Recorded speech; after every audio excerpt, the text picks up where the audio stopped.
அதாவது மாமனிதர்கள் சொல்லலாம். அவங்க எல்லாம் நல்ல மனிதனுக்கு உண்டான இலக்கணத்துல அவர் சிறந்து விளங்குறார். அவருடைய புகழே, அவருடைய பெருமையே அவருடைய இறக்க குணம் தான். யார் கஷ்டப்பட்டாலும் உடனே உதவி செய்யணுங்கிற எண்ணம் இருந்து பாருங்க, அதுதான் அவருக்கு பெரிய ஒரு நல்ல விஷயம். திரைப்படத்துறையில வந்ததுல இருந்து அவர் கேரக்டர் போடாத கேரக்டர்ல, அதுவும் நாட்டுப்பற்று மிக்க கேரக்டர்கள் அதிகமா போடுவார்.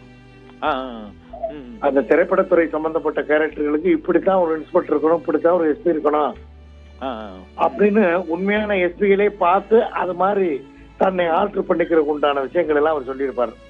வசனமா இருக்கட்டும், பொய்கேச தகர்க்கிறது, ஏழை எளிய மக்களுக்கு இறக்கப்படுறது, இந்த மாதிரி கொடுமைகளை சந்திக்கிறது, இந்த மாதிரி விஷயங்கள் எல்லாம் அவருக்கு நிகர் அவர் தான். அந்த மெரிட்டான அந்த மிடுக்கு தோற்றம் அந்த போலீஸ் அதிகாரிகள். அவரு பன்முகத்திட்டம் கொண்டவர். அதாவது அரசியல் தலைவராக இருப்பாரு, அப்புறம் நடிகராக இருந்தாரு, அப்புறம் அவரு பல மாதிரி ஒரு தயாரிப்பாளராக இருந்தாரு. அந்த மாதிரி ஏழை எளிய, அதாவது இந்த கொஞ்ச நாளைக்கு முன்னாடி எல்லாம் இந்த பிலிம் இன்ஸ்டியூட்ல இருந்து வந்திருப்பாங்க புதுசா இயக்குனர்கள். அவர்களெல்லாம் கூப்பிட்டு புதுசா யாருமே வாய்ப்பு கொடுக்க மாட்டாங்க. இவர் தைரியமா ஒரு 50-55 படத்துக்கு அவர்களால வெளியே கொண்டு வந்தார். மிகப்பெரிய திறமையான டைரக்டர் எல்லாம் வெளியே கொண்டு வந்த பெருமை அவர்தான் சேரும். அது மட்டும் இல்ல, ஃபைட் அழகா பண்ணுவாரு. ஃபைட்டர்ஸ் பூரா அவர் மேல உயிர். இதுல என்னன்னா, சாப்பாட்டுல இருந்து எல்லாமே எனக்கு என்னவோ அதுதான் அந்த ஒர்க் பண்ற 200 பேருக்கு இருக்கணும்னு பொதுநல சமநீதி செல்வர் அவர் பார்க்க போனா எல்லாருமே சமமா, எல்லாருமே அண்ணன் தம்பி, எல்லாருமே சகோதரிகள். இந்த மாதிரி நடிகர் யாருமே கிடைக்காது. அவருக்கு நிகர் அவர் தான். விஜயகாந்த தோற்கடிக்கணும்னா விஜயகாந்த் மறுபடியும் பிறக்கணும். அப்படிப்பட்ட சிறந்த குணம் உள்ள ஒரு நடிகர். அவர் அங்க அந்த காலத்திலே வாய்ப்பு தேடி அழைக்கும் பொழுது, கொஞ்சம் கொஞ்சம் படம் வரும் பொழுதே ராஜாபாதர் ஸ்ட்ரீட்ல ஒரு நாளைக்கு 200 பேர் 300 பேருக்கு சாப்பாடு போடுவார். எங்க எது நடந்தாலும் துணிச்சலா, எத்த பெரிய தலைவரா இருந்தாலும் அவர் எவரா இருந்தாலும் அவர் தப்புன்னு தெரிஞ்சுட்டா நெஞ்சை நிமிர்த்தி போராட தயாரா இருக்கார். அதுல வருமானம் வருது, வருமானம் இல்ல, நமக்கு இழப்பு வருது, இழப்பு அதெல்லாம் இல்ல, நியாயம் எங்க இருக்கோ அங்க நிற்பார். அதுதான் விஜயகாந்த்.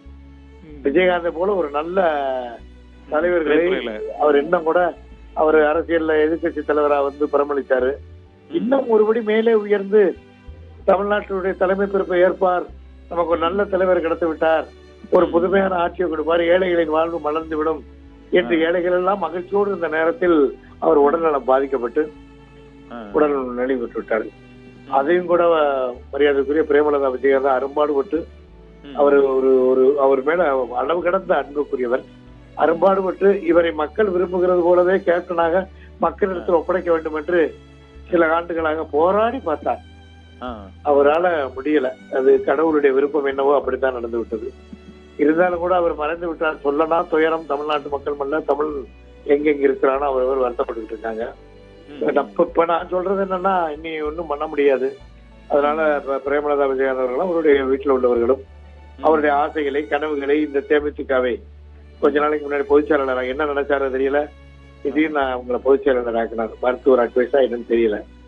ஆக அந்த கட்சியை, அவருடைய ஆசை கனவுகளை நிறைவேற்ற அளவுக்கு அந்த கட்சியை வழிநடத்தி தமிழ்நாட்டு மக்களுக்கும், தமிழ் மற்றவர்களுக்கும், தொண்டர்களுக்கும், அங்க இருக்கிற ரசிக பெருமக்களையும் தொடர்ந்து நல்வழிப்படுத்தி விஜயகாந்த் அவர் கேப்டனை போலவே இழுத்து செல்வார், நிச்சயமாக செய்வார் என்று நான் நினைக்கிறேன்.